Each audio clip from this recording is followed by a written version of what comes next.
దేశ ప్రధాని పార్లమెంట్లో ఏం మాట్లాడిండు, ఏమైంది అని అంటే గల్ఫ్లో టెన్షన్ జరుగుతుంటే భారత్ కంట్రోల్ ఉన్నదా లేదా అనేది ఒక కీలకమైన అంశం. ఇప్పుడు వెస్ట్ ఏషియా క్రైసిస్లో భారత్ యొక్క స్ట్రాటజిక్ రెస్పాన్స్ ఏంది? 4 అంశాల మీద: ఎనర్జీ, సెక్యూరిటీ, ఎకానమీ అండ్ మానవత్వం, హ్యుమానిటీ. సో వెస్ట్ ఏషియా అనేది చాలా క్రిటికల్ ఉన్నది, క్రైసిస్లో ఉన్నది అని చెప్పి మాట్లాడాడు. సముద్రపు ద్వారాలన్నీ ఫుల్ టు స్ట్రెస్లో నడుస్తున్నాయి. ఇది ఒక గ్లోబల్ షాక్ వేవ్ అని చెప్పి ఇవాళ మనం అందరం అర్థం చేసుకోవాలా. భారత్కి ఇంపాక్ట్ అవుతుందా అని అంటే ఖచ్చితంగా డీప్ ఇంపాక్ట్ అవుతుంది. యుద్ధం నువ్వు చేయాల్సిన అవసరం లేదు, యుద్ధంలో నువ్వు ఆల్రెడీ ఇండైరెక్ట్గా ఉన్నావు. ఇవాళ మోదీ సిటిజన్ ఫస్ట్ డాక్ట్రైన్ అనేది క్లియర్ కట్గా కనిపిస్తుందా లేదా ఫ్రెండ్స్? ఎనర్జీ డైవర్సిఫికేషన్ అనేది ఇప్పుడు భారత్ ఆలోచించాలా? ప్రొడ్యూస్ లోకలీ, ప్రొటెక్ట్ గ్లోబలీ, దేశ ఆర్థిక వ్యవస్థను. ఎక్స్టర్నల్ క్రైసిస్ అవుతున్నప్పుడు ఇంటర్నల్గా ఎవడైతే లొల్లి పెడతాడు చూడు, ఎవరిని వదిలిపెట్టేది లేదు, నాటకాలు చేస్తే బద్దలు వలగొడతామని చెప్పి క్లియర్ కట్గా ఒక హెచ్చరిక కూడా జారీ చేసి. Gautam Model School, Sun City branch, admissions are open for 2026. No admission fee, free school uniform and also bus transportation available for nursery to 10th class. Hurry up. Address: Sun City branch opposite Kasturba Trust. Limited seats. Contact us now 8121573123 and 8977113123. Iran and Israel మధ్యలో ఏం జరుగుతున్నది, దానివల్ల tensions ఏ రకంగా అయినాయి, Ukraine ఏం చేసింది, intelligence ఏ రకంగా దేశాలు షేర్ చేసుకుంటా ప్రత్యక్షంగానో పరోక్షంగానో యుద్ధంలో పార్టిసిపేట్ అవుతున్నాయి అనే దాని మీద చర్చ చేసినాం. దీని రిపకర్షన్స్ ఖచ్చితంగా భారతదేశం మీద ఉంటుందా గిరీష్ అని అంటే ఖచ్చితంగా ఉంటాయి. అందుకే నిన్న దేశ ప్రధాని పార్లమెంట్లో మాట్లాడిండు. దేశ ప్రధాని పార్లమెంట్లో ఏం మాట్లాడిండు, ఏమైంది అని అంటే గల్ఫ్లో టెన్షన్ జరుగుతుంది మనందరికీ తెలుసు. కాకపోతే గల్ఫ్లో టెన్షన్ జరుగుతుంటే భారత్ కంట్రోల్ ఉన్నదా లేదా అనేది ఒక కీలకమైన అంశం. కీలకమైన అంశం ఏంది అని అంటే వెస్ట్ ఏషియాలో క్రైసిస్ జరుగుతున్నది. ఇండియా రెస్పాన్స్ ఎట్లుంటుంది, రెసిలియన్స్ ఉంటుందా, స్ట్రాటజికల్గా ఉంటుందా అనేది ఇలా మనం డిసైడ్ చేయాలి. ఇప్పుడు వెస్ట్ ఏషియా క్రైసిస్లో భారత్ యొక్క స్ట్రాటజిక్ రెస్పాన్స్ ఏంది? 4 అంశాల మీద: ఎనర్జీ, సెక్యూరిటీ, ఎకానమీ అండ్ మానవత్వం, హ్యుమానిటీ. ఇది ఎవరో కాదు, సాక్షాత్తు మన దేశ ప్రధాని నరేంద్ర మోదీ నిన్న పార్లమెంట్లో మాట్లాడాడు. ఆయన ఏమన్నాడంటే ఈ కాన్ఫ్లిక్ట్ అనేది, ఈ యుద్ధం అనేది కేవలం ఆ 3 దేశాలకే సంబంధించింది కాదు. ఇన్ఫ్యాక్ట్ చెప్పాలనంటే ఇది బార్డర్లు దాటి కూడా మన దేశానికి కూడా ఇది ఎఫెక్ట్ చేస్తుంది. మనం కోవిడ్ లాంటి సిచ్యువేషన్లలో ఉన్నాము, అందుకే అప్రమత్తంగా ఉండాలా అని చెప్పి చెప్పిండ్రు.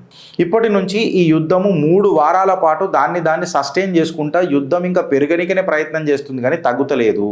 సో వెస్ట్ ఏషియా అనేది చాలా క్రిటికల్ ఉన్నది, క్రైసిస్లు ఉన్నది అని చెప్పి మాట్లాడాడు. ఎప్పుడైతే క్రిటికల్ ఉన్నదో, క్రైసిస్ ఉన్నదో అని చెప్పి మాట్లాడితే దీనివల్ల ఒక రిపుల్ ఎఫెక్ట్ వస్తుంది ప్రపంచం మొత్తంలో. దీన్నే గ్లోబల్ రిపుల్ ఎఫెక్ట్ అని చెప్పి మనం మాట్లాడతాం.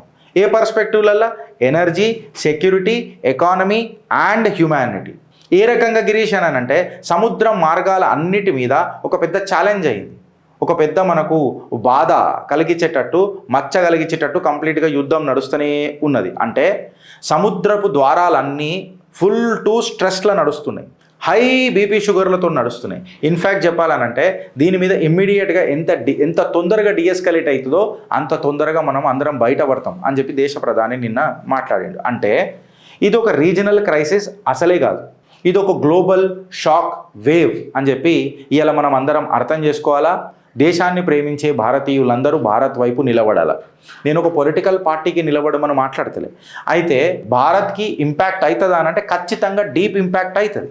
ఎందుకు అనంటే మన యొక్క స్టేక్స్ ఏవైతున్నాయో, మన ఏదైతే షేర్స్ ఏవైతున్నాయో, మన కామర్స్ షేర్స్ స్టేక్స్ ఏవైతున్నాయో వెస్ట్ ఏషియాతో చాలా సంబంధమై ఉన్నాయి. అది క్రూడ్ ఆయిలే తీసుకో, నువ్వు న్యాచురల్ గ్యాసే తీసుకో, మన సముద్ర ద్వారం స్ట్రైట్ ఆఫ్ హోర్ముజే తీసుకో, సుమారు ఇవన్నీ పక్కకు పెడితే మన ఎనర్జీ, సెక్యూరిటీ, ఎకానమీ ఇవన్నీ జర పక్కకు పెడితే మానవతా దృక్పథంలో 1 కాదు 2 కాదు కొన్ని లక్షల మంది భారతీయులు గల్ఫ్ రీజన్లో ఉన్నారు. మళ్ళీ మానవతా దృక్పథంలో కూడా ఇది ఆలోచిస్తే ఖచ్చితంగా దీన్ని మనం చాలా సీరియస్గా తీసుకోవాలి కదా అని చెప్పి దేశ ప్రధాని నిన్న మాట్లాడాడు. అంటే భారత్ ఇవాళ ఒక స్పెక్టేటర్ పాత్రలో లేదు, మీరు అర్థం చేసుకోవాలి. స్పెక్టేటర్ పాత్రలో లేదు, డైరెక్ట్గా ఈ క్రైసిస్లో కనెక్ట్ అయ్యే ఉన్నది. యుద్ధం నువ్వు చేయాల్సిన అవసరం లేదు, యుద్ధంలో నువ్వు ఆల్రెడీ ఇండైరెక్ట్గా ఉన్నావు అని చెప్పి ప్రధానమంత్రి మాట్లాడిన మాటలని మనం కొంచెం ఇంటర్ప్రిట్ చేసుకోవచ్చు. అయితే ప్రధానమంత్రి మాట్లాడిన మాటలలో ఆల్రెడీ మనం యుద్ధంలో ఉన్నాం, నీకు నచ్చినా నచ్చకపోయినా డైరెక్ట్లీ ఆర్ ఇండైరెక్ట్లీ మనం యుద్ధంలో ఉన్నాం అని చెప్పి దేశ ప్రధాని మాట్లాడాడు. అయితే ఆయన మాట్లాడిన విషయాలలో మీరు main source of crux of the content తీసుకొని మాట్లాడితే ఆయన మాట్లాడింది నేషనల్ ప్రయారిటీ. అంటే ఎవరెవరైతే భారతీయులు, ప్రవాస భారతీయులు గల్ఫ్ రీజియన్లలో ఎవరైతే ఉన్నారో వాళ్ళే మా అత్యంత నేషనల్ ప్రయారిటీ, మాకు ముఖ్యం అని చెప్పి మాట్లాడిండు. అంటే ఇవాళ మోదీ సిటిజన్ ఫస్ట్ డాక్ట్రైన్ అని అనేది క్లియర్ కట్గా కనిపిస్తుందా లేదా ఫ్రెండ్స్?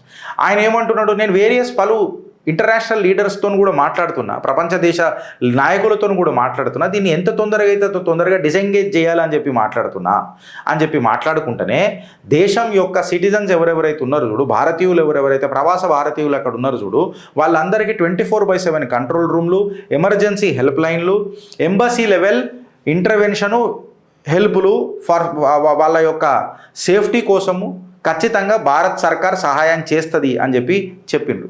అదే కాకుండా ఎవరెవరైతే నష్టపోయినరో, గాయపడ్డారో వాళ్ళ ఫ్యామిలీలను అందరిని ఆదుకుంటాము అని చెప్పి పార్లమెంట్ సాక్షిగా మన దేశ ప్రధాని మాట్లాడిండు. ఎవ్రీ భారతీయుడు లైఫ్ ఏదైతే బయట ఉన్నదో అది మా జాతీయ రెస్పాన్సిబిలిటీ, నేషనల్ రెస్పాన్సిబిలిటీ అని చెప్పి మాట్లాడింది ఎవరు? లీడర్ ఆఫ్ ది అపోజిషన్ కాదు, మన భారత ప్రధాని. అఫ్కోర్స్ ఆయనకే రెస్పాన్సిబిలిటీ ఉంటుంది. డబ్బల రాళ్ళేసి లొడలోడ మాట్లాడే రాహుల్ గాంధీకి ఉంటుందా, లేదా ప్రతిపక్షాలకు ఉంటుందా? సో ఈ మ్యాసివ్ ఎవాక్యుయేషన్ ఎఫర్ట్ ఉంటుంది కదా, వాళ్ళని ఇక్కడ తీసుకొచ్చేది, వాళ్ళని సేఫ్ రిటర్న్ చేసేది, ఆ కంకరం కూడా మా ప్రభుత్వం కట్టుకున్నది అని చెప్పి ఇప్పటిదాకా 3,75,000 మందిని సేఫ్ గైడ్కి తీసుకురాగలిగినాము. సుమారు 1000 మంది స్టూడెంట్స్ని ఇరాన్ నుంచి మన దగ్గరికి తీసుకురాగలిగినాము. టూరిస్టులకు, వర్కర్లకు అసిస్టెన్స్ కూడా ఇస్తున్నాము. ఇంకా ఎవరెవరైతే చదువులు కోల్పోయినరో గల్ఫ్ దేశాల నుండి ఇప్పుడు భారతదేశానికి రావడం వల్ల చదువులు కోల్పోయారు కదా, వాళ్ళకు కూడా భారత్ సర్కార్ ఎడ్యుకేషన్ అసిస్టెన్స్ ఇస్తుంది అని చెప్పి వార్ జోన్ల నుంచి ఎవరెవరైతే మన భారతావనికి స్వాగతం పలికి ఈడికి వచ్చిండ్రో తన సొంత ఇంటికి వచ్చిండ్రో భారత్ వాళ్లకు డెలివరీ చేస్తుంది, మీరు భయపడకండి అని చెప్పి దేశ ప్రధాని మాట్లాడిన మాటలు. కోర్ రిస్క్ కూడా ఉన్నది. ఏందనంటే ఈ యుద్ధంలో స్ట్రైట్ ఆఫ్ హోర్ముజ్ అనేది ఒక పెద్ద ఛాలెంజ్ అయింది. క్రిటికల్ ఆయిల్ ఇంకా గ్యాస్ సప్లై అనేది డిస్రప్ట్ అయింది. And Bharat 60% of our LPG అనేది మనము బయట దేశాలతోనే ఇంపోర్ట్ చేసుకుంటూ వస్తున్నాం. సో ఈ గ్లోబల్ ఇంపాక్ట్ అనేది ఖచ్చితంగా మన మీద ఉంటుంది. సప్లై చైన్ అనేది ఎఫెక్ట్ పడుతుంది. ఎనర్జీ డిస్రప్షన్ అయినప్పుడు ఎకనామిక్ డిస్రప్షన్ కూడా అవుతుంది, ఆర్థిక ఇబ్బందులు ఖచ్చితంగా వస్తాయి ఫ్రెండ్స్. అయితే గవర్నమెంట్ రెస్పాన్స్ ఏమున్నది ఈ ఎనర్జీ స్టెబిలిటీ లాన్ అనేది చాలా ఇంపార్టెంట్. ఫ్యూయల్ సెక్యూరిటీ ప్రభుత్వం ఏమిస్తుంది అని అనేది చాలా ఇంపార్టెంట్.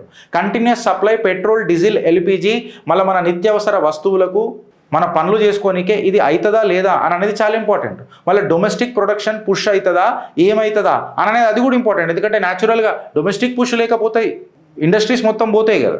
సో ఎసెన్షియల్ సెక్టార్స్ ఏవేవి, వాటికి మనం ఏం చేయాలి, రియల్ టైం మానిటరింగ్ ఏ రకంగా చేయాలి, కంప్లీట్ సప్లై చైన్.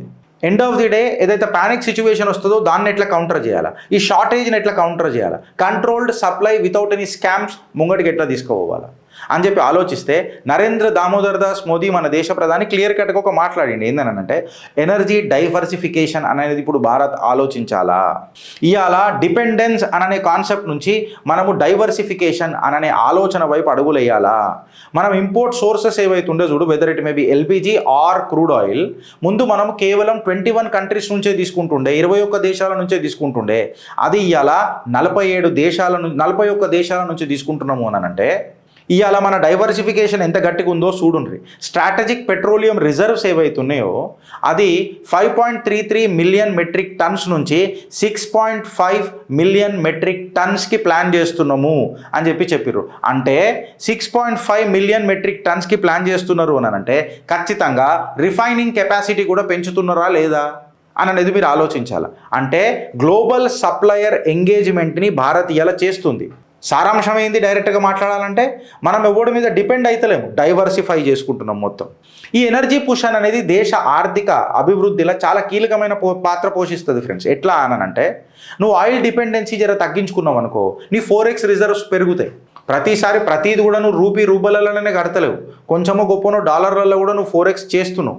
సో నీ ఆయిల్ డిపెండెన్సీ తగ్గించి నీ ఎథనాల్ బ్లెండింగ్ ఇప్పుడు 1.5% ఉన్నది, దాన్ని 20% తీసుకోవడానికే ప్రయత్నం చేస్తుంది భారత్ సర్కార్. అంటే 1.5% నుంచి 20% దాకా పోతే సుమారు 40 మిలియన్ బ్యారెల్ల ఆయిల్ ఏదైతే ఉంటుందో చూడు సంవత్సరానికి, అది మనం తక్కువ చేసుకున్న వాళ్ళం అవుతాం. అంటే దేశానికి ఎంత 4x రిజర్వ్స్ మిగులుతాయని అనేది ఒకసారి ఆలోచించుండ్రు. నేను 500 రూపాయల పెట్రోలు అని అంటే నా దగ్గర ఏదో పైస ఎక్కువ ఉన్నదో లేదా నా ఇంట్లో నోట్లు గుద్దే మెషిన్ ఉన్నదో అని చెప్పి నేను చెప్పలే. నేను అనేది ఏందనంటే దేశం యొక్క ఆర్థిక వ్యవస్థ నువ్వు ఇంపోర్ట్ చేసుకుంటూ కూర్చున్నావు అనుకో, ఎట్లయితుంది బ్రదర్? నీ 4x రిజర్వ్స్ పోతుంటే ఎట్లా బ్రదర్? నువ్వు ఆల్టర్నేట్ సోర్సెస్కి దిగాలి కదా. అంటే ఇవాళ రైల్వే ఎలక్ట్రిఫికేషన్, డీజిల్ రిడక్షన్, అది భారత్ యొక్క ఆర్థిక వ్యవస్థను మళ్ళీ మీదికి తీసుకుపోతుందా కిందికి తీసుకొస్తుందా అనేది ఒకసారి ఆలోచించుర్రి. ఎలక్ట్రిక్ మొబిలిటీ పుష్ సుమారు 15,000 బస్సులు తిరుగుతున్నాయని అనుకుంటా ఇప్పుడు మొత్తం నాకు తెలిసి దేశం మొత్తంలో. ఫ్యూచర్ ఫ్యూయల్ అనేది కేవలం ఆయిల్ కాదు అని అనేది ఇవాళ మనం గుర్తుపెట్టుకుంటేనే, నువ్వు ఆలోచన మారుస్తేనే నువ్వు హీరో అవుతావు, దేశానికి ఒక సైనికుడు అవుతావు. దేశ ప్రధాని మాట్లాడుకుంటే ఏమన్నాడంటే ఏ రకంగా ఎట్లా ముంగడికి పోయినా మేము మాత్రం అగ్రికల్చర్ సెక్టార్కి మాత్రం చాలా పెద్ద పుష్ ఇస్తాం అని చెప్పి చెప్పిండు. ఈ క్రైసిస్ నుంచి అగ్రికల్చర్ సెక్టార్ని మేము ఖచ్చితంగా కాపాడతాం అని చెప్పి చెప్పిండు. ఫుడ్ గ్రెయిన్ స్టాక్ ఏదైతే ఉంటుందో దాన్ని కూడా మేము కంప్లీట్గా కంట్రోల్ చేసే ప్రయత్నం చేస్తాం. మన ఫర్టిలైజర్ సప్లై కూడా గట్టిగా ఇస్తాం. అండ్ సబ్సిడీస్ కూడా మెయింటైన్ చేస్తూనే గ్లోబల్ ప్రైస్ కాకుండా, అంటే ప్రైస్ రైజ్ కాకుండా ఎఫెక్టివ్గా అట్లాంటి పాలసీలు తీసుకొస్తామని చెప్పి చెప్పిండు. He has also emphasized on the fertilizer diversification. Global crisis జరుగుతున్నప్పుడు ఎట్టి పరిస్థితులలో కూడా రైతుకి ఇబ్బంది కలిగేటట్టు ఉండొద్దు, అట్లాంటి చర్యలు ఈ ప్రభుత్వం తీసుకుంటుంది అని చెప్పి క్లియర్ కట్గా చెప్పిండు. డొమెస్టిక్ కెపాసిటీ బూస్ట్ విషయంలో మనం మాట్లాడితే అగ్రికల్చర్ ఇన్పుట్స్లోకి ఇట్లా మాట్లాడితే 6 యూరియా ప్లాంట్ల నుంచి 7.6 మిలియన్ మెట్రిక్ టన్స్ కెపాసిటీ పెంచినాము ఆల్రెడీ అని చెప్పి నిన్న దేశ ప్రధాని మాట్లాడిండు. అంటే నీ డైఅమోనియం ఫాస్ఫేట్, నీ NPK ప్రొడక్షన్ ఏదైతే ఉంటుందో చూడు, అది ఆల్మోస్ట్ 5 మిలియన్ మెట్రిక్ టన్స్కి పెరిగింది ఫ్రెండ్స్. నానో యూరియా ప్రొడక్షన్ కూడా స్టార్ట్ అయిపోయింది. న్యాచురల్ ఫార్మింగ్ ఏదైతే ఉంటుందో చూడు, దాన్ని కూడా ప్రమోషన్ చేసుడు మొదలెట్టిరు. అంటే నువ్వు లోకల్ ప్రొడ్యూస్ చేసుకుంటా గ్లోబల్గా ప్రొటెక్ట్ చేసుకునే, అంటే ప్రొడ్యూస్ లోకలీ ప్రొటెక్ట్ గ్లోబలీ దేశ ఆర్థిక వ్యవస్థను. ఇది నా దేశ ప్రధాని మాట్లాడాడు. పవర్ అండ్ ఎనర్జీ సెక్టార్ మీద మాట్లాడితే రైజింగ్ డిమాండ్ పవర్ సెక్టార్లో, అంటే మన ఎనర్జీ కరెంట్ సెక్టార్లలో కూడా చాలా ఇబ్బందికరంగా భారత్ పరిస్థితులు ఉన్నాయి ఇప్పుడు ఈ వార్ జరుగుతున్నప్పుడు. అంటే ఇప్పుడు మనం ఏం చేయాలని అనేది చాలా ఇంపార్టెంట్. దానికి భారత్ ఏం చేసింది అని అంటే సుమారు 1 billion tons of coal production అనేది ఆల్రెడీ రికార్డ్ చేసుకున్నది. అడిక్వేట్ కోల్ స్టాక్స్ అన్ని ప్లాంట్లలో ఉన్నాయి. పీక్ డిమాండ్ ఏదైతే ఉంటుందో చూడు, సమ్మర్ పీక్ డిమాండ్, దానికి రిక్వైర్మెంట్స్ అన్నీ సమకూర్చుకొని భారత్ రెడీ ఉన్నది అని చెప్పి చెప్తున్నారు. అందుకనే భారత్ సర్కార్ గ్రిడ్ మానిటరింగ్ మీద ఖచ్చితంగా కన్నేసి పెట్టింది అని చెప్పి మాట్లాడుతున్నారు. సో నీ ఇంట్లో ఉన్న లైట్లు పోవు ఈ గ్లోబల్ క్రైసిస్ వచ్చినా అననే ఒక ఆశ్వాసం ఇచ్చిండు దేశ ప్రధాని Narendra Damodar Das Modi. Not only he has just spoken of the energy from the fossil fuel అని అంటే డీజిల్, కోల్ ఇట్లాంటి నుంచే పవర్ జనరేషన్ కాకుండా రెన్యూవబుల్ ఎనర్జీ సోర్సెస్ మీద కూడా ఆయన మాట్లాడిండు. ఏమన్నాడంటే రెన్యూవబుల్ ఎనర్జీ కెపాసిటీ అనేది ఇలా భారత్ 250 గిగావాట్స్కి ముంగటికి పోయిందని అంటే ఒక భారతీయుడిలాగా నువ్వు ఎంత గర్వపడాలి. ఏ ప్రభుత్వాలు ఎంత చేసినా ఈ డేటా ఎవరైనా మాట్లాడిండా అంటున్నా. సోలార్ పవర్ గారు తీసుకొని మనం మాట్లాడితే ఫ్రెండ్స్ 3 గిగావాట్ల నుంచి 140 గిగావాట్స్ వరకు తీసుకుపోయినారంటే బోరగల్ల మజాకా అని చెప్పి నేను ఇలా మాట్లాడుతున్నా. అరే 40 లక్షల సోలార్ రూఫ్ టాప్ యూనిట్స్ మనం డిప్లాయ్ చేసుకున్నామని అంటే పోరగల్ల మజాకా 200కు పైగా బయోగ్యాస్ ప్లాంట్లు తయారైనాయి భారతదేశంలో. ఆల్టర్నేట్ ఎనర్జీ సైడ్ కూడా భారతీయులు అడుగులేస్తున్నది. ఇంటర్నల్ సెక్యూరిటీ అనేది చాలా, ఎందుకంటే బయట లొల్లి నడుస్తున్నప్పుడు ఇంట్లో కూడా ఒక 0.5 వార్ తయారు చేయడానికి ప్రయత్నం చేస్తారు నా కొడుకులు. లక్కీ కొడుకులు చాలామంది ఉంటారు. అసుంటోళ్లతో కూడా దేశాన్ని కాపాడుకోవాలి. దీన్ని వాళ్ళు ఎక్స్ప్లాయిట్ చేసే ప్రయత్నం చేస్తారు. ఈ సప్లై చైన్ని అంటే షార్టేజ్ని ఎక్స్ప్లాయిట్ చేసే ప్రయత్నం చేస్తారు. అది బార్డర్ లోపలైనా బార్డర్ బయట అయినా ఎవరిని వదిలిపెట్టేది లేదు. నాటకాలు చేస్తే బద్దలు వలగొడతామని చెప్పి క్లియర్ కట్గా ఒక హెచ్చరిక కూడా జారీ చేశాడు. ఎవడైతే మిస్ఇన్ఫర్మేషన్ ఇస్తాడో దాన్ని కూడా క్లియర్ కట్గా మానిటర్ చేస్తున్నాము. బ్లాక్ మార్కెటింగ్ని, హోర్డింగ్స్ ఏదైతే ఉంటుందో చూడు దాన్ని క్లియర్ కట్గా చూస్తున్నాము అని చెప్పారు. ఎక్స్టర్నల్ క్రైసిస్ అవుతున్నప్పుడు ఇంటర్నల్గా ఎవడైతే లొల్లి పెడతాడు చూడు వాడి మీద కూడా ఆధారాలు లేని ఆరోపణలు చేస్తే కూడా వదిలిపెట్టేది లేదు అని చెప్పి యావత్ భారతావనిని ఒక నేషనల్ యూనిటీ, అంటే మొత్తం జాతీయవాదులందరూ భారతీయులందరూ ఒక్క స్టేజ్ మీదకి రావాలా అని has called for national unity. National unity అని అనేది కంప్లీట్ మన కలెక్టివ్ రెస్పాన్సిబిలిటీ అని మాట్లాడిండు. రూమర్ల పైన కాకుండా, మిస్ఇన్ఫర్మేషన్ల పైన కాకుండా మీరు కామ్ గుండుర్రి, డిసిప్లిన్ గుండుర్రి, మీ సర్కారు మీకు పని చేస్తుంది అని చెప్పి ఒక ఆశ్వాసం ఇచ్చిండు. గవర్నమెంట్తో పాటు ప్రజలు కూడా కోఆర్డినేట్ చేస్తేనే ప్రభుత్వాలు నడుస్తాయి, దేశం అభివృద్ధి చెందుతుంది అని చెప్పి ఆయన మాట్లాడిండు. ఇన్ఫ్యాక్ట్ చెప్పాలనంటే క్రైసిస్లో ఉన్నప్పుడు మన ఐకమత్యమే ఆ క్రైసిస్ నుంచి బయటికి తీస్తుంది, భయం కాదు అని చెప్పి దేశ ప్రధాని మాట్లాడండి. ఫైనల్ అగర్ మనం దీన్ని కన్క్లూడ్ చేసి మాట్లాడాలంటే భారత్ ఒక కొత్త స్ట్రాటజిక్ డాక్ట్రైన్ని నాంది వలికింది ఫ్రెండ్స్. ఏందది? మన దేశ ప్రజలను ఫస్ట్ ప్రవాస భారతీయులు ఏడున్నా ఫస్ట్ వాళ్ళని కాపాడుకుందాం, మన ఎనర్జీని సెక్యూర్ చేసుకుందాం, మన ఎకానమీని డైవర్సిఫై చేసుకొని ఒకరి మీద డిపెండ్ కాకుండా ఉందాం, మనము సస్టైనబిలిటీని ప్రమోట్ చేద్దాం, ఎనర్జీ రెన్యూవబుల్ ఎక్సెట్రాతోని ప్రతి ఒక్క అంశాన్ని బుల్లెట్తో కాకుండా డిప్లొమసీతోని. ఆరంభం అయితే ఎప్పుడు అంతమవుతుంది, గేట్ అండ్ ఎగ్జిట్ రెండు, ఎంట్రీ అండ్ ఎగ్జిట్ రెండు మాట్లాడిపోవాలి. అంటే ఇలా బలమైన భారత్ ఉండాలనంటే నీకు స్టేబుల్ సిస్టమ్ ఉండాలి, నీకు స్టేబుల్ సిస్టమ్ ఉండాలనంటే నీకు స్టేబుల్ విజన్ ఉండాలి. ఆలోచిస్తావా లేక అనుభవిస్తావా? భారత్ మాతాకి జై.